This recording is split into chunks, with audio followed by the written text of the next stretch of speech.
People ask me what a hardship license is in Massachusetts. So, a hardship license, also known by the name of a Cinderella license, gives the operator a certain window in which they're allowed to drive. So, in Massachusetts, it's a 12-hour window, it's every day. Generally, it needs to be a medical hardship in which you need to drive to a medical appointment or some other type of medical reason, or it has to be essentially a work hardship. If you are involved with an OUI first offense, you are allowed to get a hardship license depending on your driving history. Now, there's two things that you essentially need to do. You need to end up resolving your case with something called the 9024D program, and you essentially need a letter from your employer. It's become a little bit tricky over time if you are essentially self-employed, so there are proper documentation for that.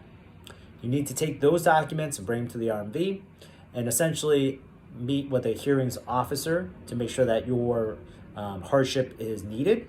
And as a result, then you would essentially get a hardship license to drive within a 12-hour window.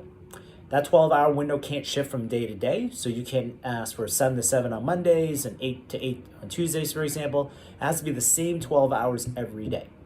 Now, it's obviously very important you figure out exactly what 12-hour window you need to drive, because if you drive outside of that 12-hour window, your license is actually suspended and it can lead to further criminal issues. So if you want more information about hardship licenses, you can find that on the RMV documentation online, or you can contact our law office.